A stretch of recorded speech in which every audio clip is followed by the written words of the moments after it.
Hello students, today we are going to study our next chapter in the standard 9th. Okay आज हम लोग जो chapter के बारे में बात करने वाले हैं वो केमिस्ट्री का पोर्शन है आप लोगों का। केमिस्ट्री के पोर्शन में आप लोगों का चैप्टर 1 है। ओके और आप लोगों के सिलेबस में भी ये चैप्टर नंबर 1 है जो कि है matter in our surroundings. Generally ये जो चैप्टर है उसके अंदर हम लोग सारी जो इजी बात है जो आप लोगों को ऑलरेडी पता ही है, लेकिन उसकी प्रॉपर्टीज़ के बारे में आप लोगों को पता नहीं।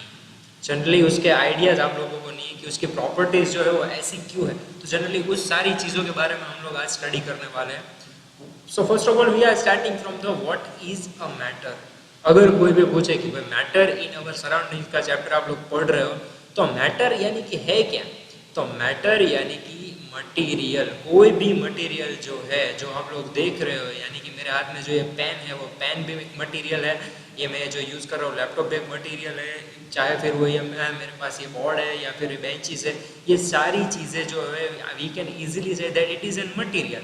फिर चाहे वो मटेरियल किस भी किस्म का हो, चाहे फिर वो सॉलिड हो, चाहे फिर वो लिक्विड हो, चाहे फिर वो गैस हो, तो ये सारे जो मटेरियल्स हमारे आसपास है in our surroundings, so how they are made up of, उसके अंदर के जो पार्टिकल्स है वो पार्टिकल्स कैसे बनते हैं, वो पार्टिकल की प्रॉपर्टीज़ की वजह से वो जो है वो ये सॉलिड है, वो जो है वो लिक्विड है, वो जो है वो गैस है।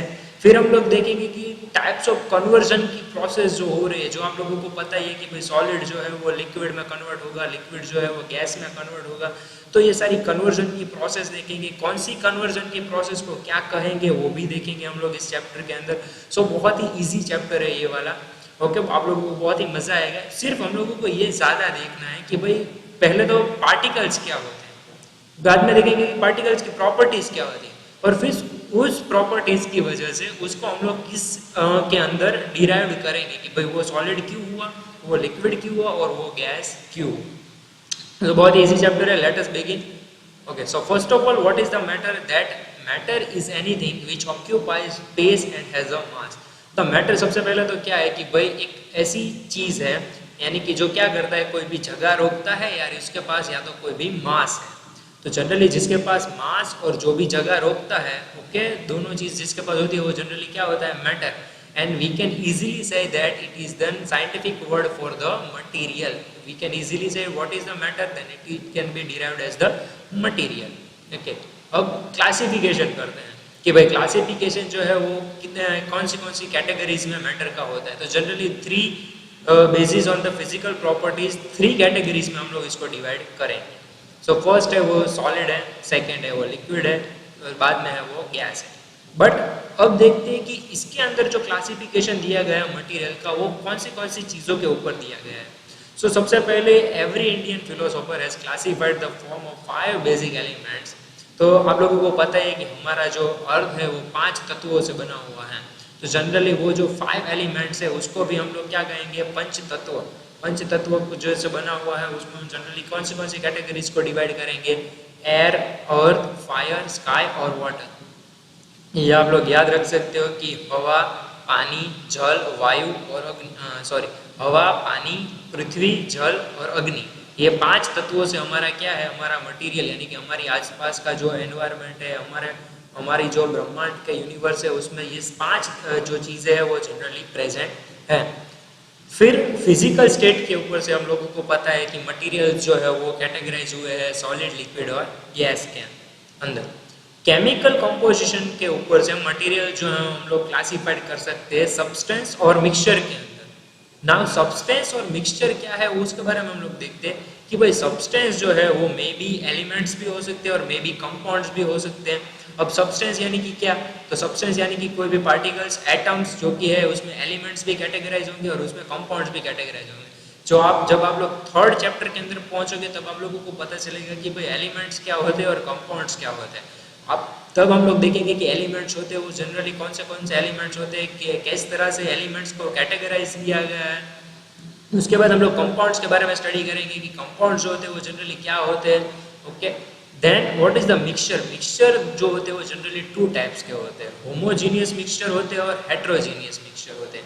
अब होमोजीनियस मिक्सचर यानी कि उसके अंदर उसके अलावा और किसी भी पार्टिकल्स को हम लोग ऐड नहीं कर सकते। और हेट्रोजीनियस मिक्सचर है उसके अंदर क्या होगा, दो टाइप्स के अलग अलग मॉलिक्यूल्स या फिर दो टाइप के अलग अलग पार्टिकल्स जो होंगे वो प्रेजेंट होंगे, इस वजह से उसको क्या कहेंगे हम लोग, हेट्रोजीनियस मिक्सचर कहेंगे। ये भी सेकंड चैप्टर में आप लोगों को पता चलेगा कि मिक्सचर जो होते हैं वो किस तरह से हम लोग कैटेगराइज करते हैं। तो सबसे पहले आप लोगों को अगर कोई भी पूछेगा कि क्लासिफिकेशन ऑफ मैटर जो है वो कैसे करेंगे हम लोग, तो मैटर का क्लासिफिकेशन हम लोग तीन तरीके से करेंगे। सबसे पहले तो हम लोग इंडियन फिलोसोफर हैं, तो इंडियन फिलोसॉफी के ऊपर से पंच तत्व के ऊपर से हम लोगों ने कैटेगराइज किया है मैटर को। उसके बाद हम लोगों ने फिजिकल प्रॉपर्टीज़ के ऊपर से कैटेगराइज किया है मटेरियल को, और उसके बाद हम लोगों ने केमिकल प्रॉपर्टीज़ से भी कैटेगराइज किया है मटेरियल को। जो हम लोगों ने फिलोसॉफी के ऊपर से कैटेगराइज किया है उसमें हम लोगों ने 5 चीज़ें ऐड की है। जो हम लोगों ने फिजिकल स्टेट के ऊपर से कैटेगराइज किया उसमें हमने 3 चीज़ें ऐड की है। जो हमने केमिकल प्रॉपर्टीज़ के ऊपर से कैटेगराइज किया उसमें हमने 2 चीज़ें ऐड की है। क्योंकि जनरली ये सारी चीज़ें आप लोग देख ही सकते हो आपकी स्क्रीन के ऊपर और याद रख सकते हो, बहुत ही ईजी है। Now what is the physical nature of matter. तो फिजिकल नेचर जो है वो हम लोग देख ही सकते हैं अपनी स्क्रीन के ऊपर कि मैटर जो है यानी कि मटेरियल जो है वो किस तरह से बना हुआ है। फिजिकल यानी कि हम लोग जो छू सकते हैं, जिसको देख सकते हैं, वो मटेरियल की हम लोग बात कर रहे हैं कि वो नेचर कैसा है। तो सबसे पहले तो है कि भाई वो मटेरियल जो है वो कोई भी पार्टिकल से बना हुआ है। जैसे कि हम लोगों को पता है कि कोई भी चीज़ जो होती है वो छोटे से छोटे पार्टिकल से बनी हुई होती है। ओके, सेकेंड जो है प्रॉपर्टी वो क्या है कि पार्टिकल्स जो है वो मैटर के अंदर बहुत ही टाइनी है, यानी कि बहुत ही छोटे छोटे हैं। जो कि हम लोगों को पता ही है कि ये आप लोग पानी के बुलबुलों के अंदर देख सकते हो कि बहुत छोटे छोटे जो है वो पार्टिकल से बने हुए हैं। ओके, तो अगर मैं मान लो कि पानी के अंदर चीनी डाल दूंगा और चीनी को अंदर मिक्स कर दूंगा तो कितने छोटे छोटे पार्टिकल्स हो जाएंगे, पानी का स्वाद जो है वो चेंज हो जाएगा। लेकिन हम लोगों को पता ही है कि उसके अंदर शुगर का जो कंटेंट है वो प्रेजेंट है छोटे छोटे पार्टिकल्स के अंदर। तो ये सिर्फ एग्जांपल था। तो वैसे ही सारी जो मटेरियल की चीज़ें है उसमें जनरली हम लोग क्या कर सकते हैं, ऐसे कैटेगराइज कर सकते हैं। नाउ थर्ड प्रॉपर्टी जो है वो फिजिकल नेचर की क्या है कि द पार्टिकल्स ऑफ मैटर है स्पेस बिटवीन देम, यानी कि पार्टिकल्स जो होंगी उसके बीच में जगह होगी, चाहे फिर वो जगह कम हो चाहे फिर वो जगह ज़्यादा हो, उससे कोई मैटर का फर्क नहीं पड़ता। उसके ऊपर से मैटर की कैटेगराइज में फर्क पड़ता है कि भाई वो सॉलिड में आएगा, वो लिक्विड में आएगा, या तो फिर वो गैस के अंदर आएगा। तो जनरली पार्टिकल्स के बीच में जगह तो होती है, अगर जगह कम होती है then it will become in the solid, अगर जगह थोड़ी सी ज़्यादा होती है then it will become in the liquid, और इससे ज़्यादा जगह अगर पार्टिकल्स के बीच में प्रेजेंट होती है then it will become in the gaseous form. Okay, fourth property जो है वो the particle of matter are continuously moving, इसके अंदर के जो पार्टिकल्स है वो कंटिन्यूअसली मूवमेंट कर रहे होंगे। इसी वजह से मान लो कि सॉलिड है तो सॉलिड के अंदर के जो पार्टिकल होंगे वो क्या होंगे, एक दूसरे से बहुत ही नज़दीक होंगे, एकदम नज़दीक होंगे। तो नज़दीक होंगे उस वजह से उसके पास बहुत जगह नहीं होगी मूवमेंट करने के लिए। इस वजह से सॉलिड पार्टिकल्स के बीच में जगह ना होने की वजह से सॉलिड जो है वो क्या होता है, फिक्स्ड होता है। इसी वजह से उसके जो पार्टिकल्स है वो मूवमेंट कर नहीं पाते, क्योंकि उसके अंदर पार्टिकल्स के बीच में जगह कितनी होती है, बहुत ही कम। वैसे ही अगर आप सोचो लिक्विड के बारे में, तो लिक्विड के बारे में मैंने बोला कि भाई पार्टिकल्स जो होते हैं उसके बीच में जगह होती है थोड़ी सी, इस वजह से पार्टिकल्स जो होते हैं वो मूवमेंट होते हैं। इस वजह से हमारा जो पानी का ग्लास भरा हुआ होता है वो हम लोग क्या कर सकते हैं, पानी जो है उसमें वो मूवमेंट कर सकते हैं। और गैसेस इस फॉर्म के अंदर तो बहुत ज़्यादा जगह होती है पार्टिकल्स के बीच में, तो इस वजह से वो तो कहीं पर भी घूम फिर सकते हैं। ओके, इस वजह से हम लोग गैसेस इस फॉर्म को क्या कर सकते हैं, यहाँ वहाँ देख सकते हैं या तो फिर महसूस कर सकते हैं। फिफ्थ पॉइंट है हमारा फिजिकल नेचर ऑफ मैटर का कि with the particles of matter attract each other, क्योंकि अगर अट्रैक्ट नहीं करेंगे ईच अदर को तो जनरली क्या हो जाएगा कि ईच अदर को अगर अट्रैक्ट नहीं करेंगे तो जनरली वो जो फॉर्म है सॉलिड या तो फिर लिक्विड का या तो फिर गैस का, वो कन्वर्जन होता रहेगा। अगर अट्रैक्ट नहीं करेंगे तो क्या होगा, सॉलिड का फॉर्म गायब हो जाएगा, फिर लिक्विड का फॉर्म में कन्वर्जन हो जाएगा, फिर लिक्विड में भी अट्रैक्ट नहीं करेंगे तो वो भी फॉर्म गायब हो जाएगा, फिर क्या हो जाएगा, गैसेस फॉर्म में कन्वर्जन हो जाएगा। सो जनरली पार्टिकल्स जो होते हैं वो मैटर के क्या करते रहते हैं, एक दूसरे को अट्रैक्ट करते रहते हैं। Okay, then matter is made up of a particle. तो हम लोगों को ये अगर पता करना है कि भाई कोई भी मटेरियल जो है वो पार्टिकल से बना हुआ है तो वो हम जनरली कैसे पता कर सकते हैं, तो एक एक्टिविटी कर सकते हैं हम लोग। क्या एक्टिविटी में कर सकते हैं, take a some water in the beaker and note its level, dissolve some salt और sugar in it with the help of the glass rod. The salt dissolves in the water, but the level of water does not change. This is because the particles of water get into the space between the particle of water. This shows the matter is made up of a particle. क्या करेंगे हम लोग, चीनी या तो फिर salt को लेंगे, एक ग्लास के अंदर डालेंगे, ग्लास के अंदर डालने के बाद उसको मिलाएंगे, तो सबसे पहले जो हम लोग लेवल ऑब्जर्व करेंगे वाटर का, वो वाटर का लेवल जो होगा वो वैसे ही होगा। लेकिन जब भी मैं शुगर और सॉल्ट उसमें ऐड करूँगा और फिर उसको घुमाऊँगा और फिर भी लेवल चेक करूँगा, तो वाटर का जो लेवल होगा वो चेंज नहीं होगा। So that is because of the particles of the salt will be mixed with the particles of the water and it does not change its level. So इस वजह से जो पानी का जो लेवल है वो क्या हो रहा होगा, चेंज नहीं हो रहा होगा। ओके, लेकिन हम लोगों को इसके ऊपर से पता चल गया कि भाई कोई भी मटेरियल जो होता है वो कोई भी पार्टिकल से बना हुआ है। अगर पार्टिकल से बना हुआ नहीं होता तो इसके अंदर कोई भी चीज़ जो है वो मिक्स नहीं हो पाती। ओके, सो ये बहुत ही इजी एक्टिविटी है, आप लोग घर पे भी करते ही रहते हो, मुझे पता है। जब भी आप नींबू पानी बनाओगे तो नींबू पानी के अंदर भी क्या करोगे, आप लोग पानी लोगे, पानी के अंदर नींबू डालोगे, नींबू के अंदर साथ साथ चीनी भी डालोगे, तो उससे आप देख सकते हो कि वाटर जो होगा वो मोर डेंसर होगा, उसकी डेंसिटी जो है वो बढ़ेगी, लेकिन उसके ऊपर से उसका लेवल जो है वो बढ़ेगा नहीं। ओके, सो ये एक एक्टिविटी जो है आप कर सकते हो। Now let us go to the second properties that we derived from the physical nature. उसके ऊपर क्या है कि the particles of matter are very tiny. तो ये प्रॉपर्टीज हम लोग कैसे कर सकते हैं कि भाई कोई भी एक बीकर लेंगे और बीकर के अंदर कोई भी इंक ड्रॉपलेट्स डालेंगे, तो इंक ड्रॉपलेट्स को डालूंगा मैं, तो सबसे पहले तो मैं क्या करूँगा कि 5 बीकर्स को ले लूँगा, 5 बीकर्स में पानी डाल दूंगा। अब मैंने सबसे पहले वाले में क्या किया कि भाई 10 मिली ml का इंक ड्रॉपलेट्स उसमें डाल दी। अब उसमें से जो पानी होगा वो मैं किस में डालूंगा, सेकंड वाले बीकर में डालूंगा। सेकंड वाले बीकर में से मैं किस में डालूंगा, थर्ड वाले में, और थर्ड वाले में से मैं क्या डालूंगा, फोर्थ वाले में, और चाहे तो आप लोग फोर्थ वाले में से फिफ्थ वाले में भी डाल सकते हो। तो आप लोग देख सकते हो कि सबसे पहले जिसमें मैंने इंक ड्रॉपलेट्स डाले थे उसका कलर कितना है, बहुत ही गाढ़ा है, आप लोग देख ही सकते हो, बहुत डार्क है। उसके बाद वाले में थोड़ा सा कम लाइट हो गया, उसके बाद वाले में और लाइट, उसके बाद वाले में और लाइट, उसके बाद वाले में और लाइट। तो आप देख सकते हो कि इंक ड्रॉपलेट्स जो है वो एक जगह से दूसरी जगह पर क्या होते रहते हैं, ट्रांसफर होते रहते हैं। मतलब कि कोई भी मटेरियल होता है उसके जो पार्टिकल्स है वो बहुत ही टाइनी हैं और वो देख नहीं सकते, लेकिन वो फिर भी एक जगह से दूसरी जगह पर क्या हो रहा है, ट्रांसफर हो रहा है। जैसे कि आप लोग देख ही सकते हो यहाँ पर कि हर एक बीकर के अंदर कलर जो है वो कैसा हो रहा है, चेंज हो रहा है। अभी इससे आगे जाऊंगा तो इससे और ज़्यादा लाइट हो जाएगा। क्यों ऐसा होगा, क्योंकि हम लोग ऐसी जो एक्टिविटी है वो करते रहते हैं। आप लोगों को पता होगा तो जब भी आप लोग धुलेटी के अंदर या तो फिर होली के अंदर आप लोग जब कलर से खेलते हो तो आप कलर को डालते हो बाल्टी के अंदर, पानी भरी हुई बाल्टी के अंदर डालते हो, तो क्या हो जाएगा, वो पानी का कलर हो जाएगा।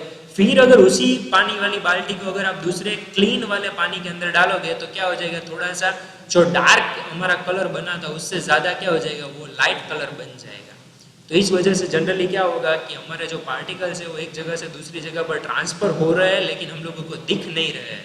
ओके, क्योंकि हम लोगों को तो ऐसे ही लग रहा है कि मैंने तो सिर्फ पानी डाला था तो पूरे पार्टिकल्स चेंज हो जाने चाहिए, पर इतने छोटे छोटे पार्टिकल्स जो है वो प्रेजेंट है इसके अंदर, इस वजह से वो एक जगह से दूसरी जगह पर क्या हो रहा है, ट्रांसफर हो रहा है। ओके, सो ये हमारा फिजिकल नेचर की दूसरी एक्टिविटी थी, आप लोग रीड कर सकते हो इसके अंदर या तो फिर आप लोग समझ सकते हो। थर्ड एक्टिविटी जो है वो हम लोगों को समझाने के लिए दी गई है कि पार्टिकल्स जो है उसके बीच में स्पेस होती है। ओके, कोई भी मटेरियल के अंदर जो पार्टिकल्स प्रेजेंट होते हैं उसके बीच में क्या होती है, स्पेस प्रेजेंट होती है। और स्पेस प्रेजेंट होती है इसी वजह से, फिर से वो एक्टिविटी याद करो जो एक्टिविटी हम लोगों ने स्टार्टिंग में की थी कि भाई एक मैं क्या ले रहा हूँ, एक ग्लास ले रहा हूँ, ग्लास के अंदर वाटर डाल रहा हूँ और वाटर के साथ साथ मैं शुगर या तो फिर सॉल्ट का कंटेंट ऐड कर रहा हूँ। तो वाटर का जो लेवल है वो वाटर का लेवल क्या हो रहा है, इंक्रीज नहीं हो रहा है। क्यों नहीं इंक्रीज हो रहा है, क्योंकि वाटर के लेवल के बीच में जो पार्टिकल्स है उसके बीच में जो है वो स्पेस है, और वो स्पेस के अंदर सॉल्ट के जो पार्टिकल्स है वो क्या हो रहे हैं, फिक्स्ड हो रहे हैं। इस वजह से हमारे क्या हो रहे हैं, पार्टिकल्स जो है वो वहाँ पे फिक्स हो जाएंगे। तो इस वजह से हम लोगों को पता चलेगा कि अगर वाटर के पार्टिकल्स के बीच में अगर जगह नहीं होती तो सॉल्ट के पार्टिकल्स वहाँ पर फिट नहीं हो सकते थे। तो इसके ऊपर से हम लोगों को क्या कंक्लूजन मिला कि भाई जो पार्टिकल्स ऑफ मैटर है उसके बीच में हमेशा के लिए जगह तो होती ही है, चाहे फिर वो कम हो, चाहे फिर वो ज़्यादा हो, चाहे फिर वो बहुत ज़्यादा हो। सेम सॉलिड के अंदर बहुत ही कम होती है, लिक्विड के अंदर थोड़ी सी ज़्यादा होती है और गैसेस के अंदर बहुत ज़्यादा होती है। इसकी वजह से गैसेस फॉर्म के अंदर कोई भी पार्टिकल्स जो है वो मिक्स हो सकता है। इस वजह से हमारे एटमॉस्फेयर के अंदर 78% नाइट्रोजन प्रेजेंट है, ओके, 22% जो है वो हमारा ऑक्सीजन प्रेजेंट है और 1% अदर गैसेस जो है वो प्रेजेंट है, ओके। सो ये एक्टिविटी भी हम लोग कर सकते हैं। उसके बाद हम लोग देखते हैं कि डी जो है यानी हम फिजिकल नेचर में फोर्थ वाली प्रॉपर्टीज, तो इसके बारे में भी हम लोगों ने ऑलरेडी बात कर रखी है। तो ये आप लोग देख ही सकते हो आपकी स्क्रीन के ऊपर कि particles of matter are continuously moving. मैंने बोला था कि सॉलिड के अंदर बहुत ही कम मूवमेंट होगा, लिक्विड के अंदर थोड़ा सा ज़्यादा मूवमेंट होगा और गैसेस के अंदर बहुत ज़्यादा मूवमेंट होगा, ओके। एंड लास्ट वाली जो प्रॉपर्टीज है उसके अंदर क्या होगा कि पार्टिकल्स जो है वो एक दूसरे को अट्रैक्ट करते रहते हैं। इस वजह से सॉलिड जो होते हैं वो बहुत ज़्यादा अट्रैक्शन करते हैं पार्टिकल्स, इस वजह से उसका शेप जो है वो चेंज नहीं होता। लिक्विड जो होता है उसका चेंज, उसके पार्टिकल्स जो होते हैं वो एक दूसरे से थोड़े से दूरी पर होते हैं, उसके बीच में जगह होती है, इस वजह से अट्रैक्शन जो होता है वो थोड़ा सा कम होता है, इस वजह से वो अपना शेप चेंज करते रहते हैं। और गैसेस के अंदर तो आप लोगों को पता है कि बहुत ज़्यादा जगह होती है, इस वजह से वो अट्रैक्शन लेवल बहुत ही कम होता है और इसी वजह से वो यहाँ वहाँ घूमते रहते हैं, okay. So that's it for today. इसके बाद वाले लेक्चर में हम लोग स्टार्ट करेंगे फिजिकल स्टेट्स ऑफ मैटर के बारे में। आज हम लोगों ने 5 फिजिकल प्रॉपर्टीज देखी है सारी, okay. So that's it for today. Thank you very much for hearing this lecture. If you had any kind of doubt in this topic, then you can ask me in the comment section, you can ask me on the WhatsApp or you can ask me on the Instagram also. Thank you very much. आप लोगों का आज का जो homework है वो मैं आप लोगों को दे रहा हूँ कि explain the physical properties of the material. So 5 properties है, 5 प्रॉपर्टीज के ऊपर से 5 एक्टिविटीज बनेगी। पांचों एक्टिविटीज जो आप लोगों को क्या करनी है, सॉर्ट आउट करनी है और सॉर्ट आउट करके लिख के ड्राइंग के साथ साथ मुझे भेजनी है। सिर्फ एक क्वेश्चन है, एक क्वेश्चन का आंसर जो है वो 5 टॉपिक के अंदर है। वो 5 टॉपिक में आप लोगों को फिगर भी ड्रॉ करनी है, एक्टिविटी भी एक्सप्लेन करनी है, या तो फिर प्रॉपर्टीज एक्सप्लेन करके मुझे भेजनी है गूगल क्लासरूम के अंदर, okay. Thank you very much for hearing this lecture.